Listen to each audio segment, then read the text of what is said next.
Bugün günümüzde her bir Müslüman için zürür bo'lgan, ama hemimizin hayatından tushib qilayotgan, sal qilayotgan, onun bir ibadet ekanligi unutilib qilayotgan bir ibadet. Bu bo'lsa-mu chiniqish, harakat qilish.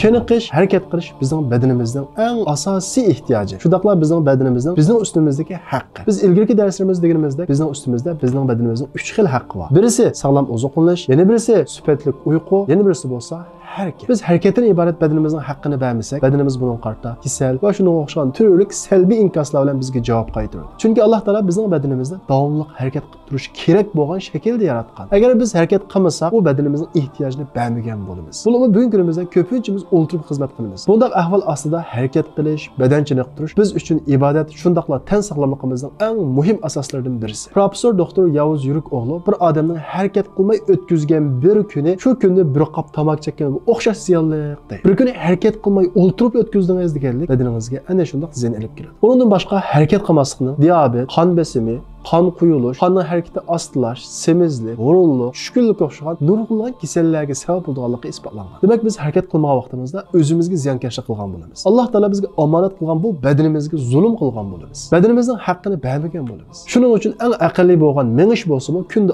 oz bo'lsa-mu harakat qilishga sal qaramaslik kerak. Ilmiy manbalarda bir odam o'ttirchi hisob bilan bir kunda 11 ming qadam mengish kerak deydi. Telefonimizda qadam hisoblaydigan sistemalar bor. Bundan foydalanib badanimizning kunlik bu haqqini xuddi yemak ichmakning berganga o'xshash sal qaramasligimiz kerak. Shundaqla buni sog'lomligimiz uchun do'ra, bir musulmonligimiz uchun ibodat deb qarashimiz kerak. Chunki badanimizning sog'lom bo'lishi, kuchli bo'lishi bizni Allohning muhabbatiga erishtiradigan bir ibodatlarning birisi. Payg'ambarimiz Muhammad alayhissalom Alloh taologa ojiz mo'mindan kuchli mo'min texmi suyumlik deydi. Yana bir tarafdan har bir musulmon jihadning, ya'ni zolimlarga qarshi urush qilishning bir ibodat ekanligini bilish kerak. Bu ibodat uchun eng muhim shartlarning birisi badan safosining yaxshi bo'lishi. Payg'ambarimiz Muhammad alayhissalom bir odam jihad haqida o'ylanmay o'lib ketsa, nifoq ustiga o'ladi deydi. Ya'ni jihad haqida o'ylash degan nima deganda, badanimizni shuning qarta eng aqlli o'lchamda bo'lsa-mu tayyorlash deganlik. Shuning uchun biz jihad qilamiz deb qolib badanimiz semiz, badan safoyimiz tuvat. Bunda qolib qolsa asla bir musulmonga yarashmaydi. Aslida semizlik, ojizlik bir musulmonga yarashadigan sifat emas. Shunga qaysi tarafdan o'ylaylik? Harakat qilish, badan chiniqtirish bir musulmonning hayotida bo'lmasa bo'lmaydigan ishlarning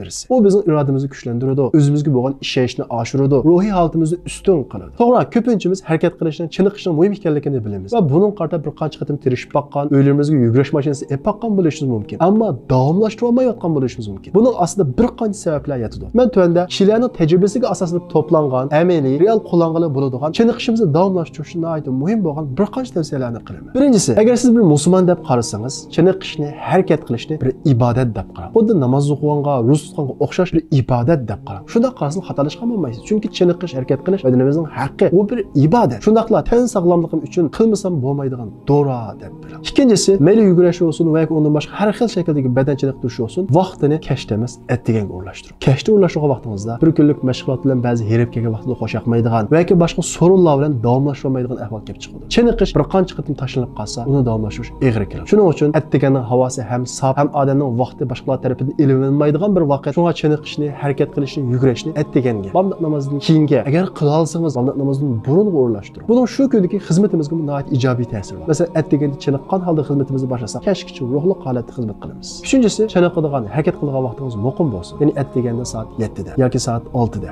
Aniq muqim vaqt bekiting. To'rtinchisi, siz chiniqishga bel bog'lagan vaqtida og'ir tan harakat turlaridan boshlaysiz. Muskul chiqarish, og'irlik ko'tarish deganga o'xshaydi. Eng yengil, ya'ni mengishdan boshlang, ondan keyin yugurishdan boshlang. Bunda qilgan vaqtda davom qilishingiz oson bo'ladi. Mangadigan yoki yuguradigan vaqtingiz 20 minutdan 30 minutgacha, ya'ni vaqtimi yarim soat atrofida bo'lsin. Beshinchisi, chiniqishni, harakatni boshlagan vaqtimizda har kuni o'zimizga besim qilib olmaylik. Bu sohada kasb egalari tunji boshlaganlar haftada 1 kun, ondan keyin 2 kun, ondan keyin 3 kun bu shaklda ko'paysa o'rnida mushuni tavsiya qildim. Biz haftada 6 kun to'liq qilamiz deb birinchi haftasi qilib, ikkinchi haftasi nihoyat ig'ir qilib tashlab o'tadigan ahvollar nihoyat ko'p. Shuning uchun eng oz vaqtda haftada 1 kun, bo'lmasa haftada 3 kun, 2 kun bu shaklda boshlang. Oltinchisi, biz chiniqmoqchi bo'lsak, chiniqish zalining eng yaxshisi emas, uyimizga eng yaqinini tanlashimiz kerak. Chunki muhit qancha yaxshi bo'lsa, yiroq bo'lib qolsa, bu davom qilishimizga ta'sir ko'rsatadi. Shundaqla bu mush sohada kasb ahllarining tavsiyasi. Yettinchisi, chiniqishni bir ibodat deb qiling, ondan boshqa hech qanday bir g'arazli qilmang. Ya'ni uruqlayman va yoki muskul chiqaraman degan bu nishonni ko'z tikib olmang. Buni ko'z tikib olsangiz, kunda jinga tushasiz, kunda aynak qarab muskulingiz qaraysiz, chiqmaganda ko'rinadi, foydasi yo'q o'xshaydi deb tashlab qo'yasiz. Muskulingiz chiqsin, chiqmasin, uruqlamang. Harakat bu bedaningizning haqqi. Chuqur qilishga tegishli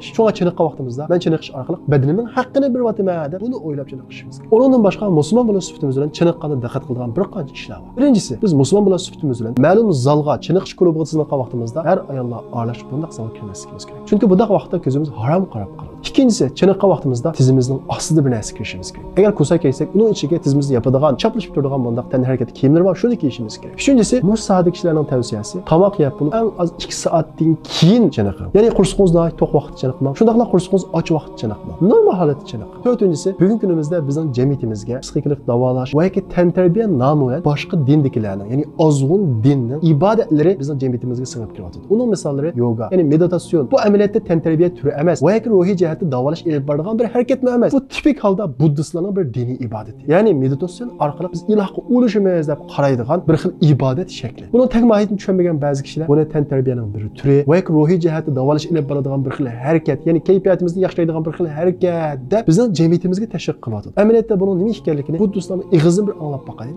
One of the important truth you have never been told is yoga cannot be separated from Hinduism. Yoga is ritual. This is one of the important revolution statement I am making. Anybody who says yoga is spiritual, they are thieves. Trying to steal yoga from Hinduism and sell it, market it, package it to the modern mind. It is not an exercise or a process for creating health. It is about attaining to a dimension beyond all dimensions. It is about a system and a method.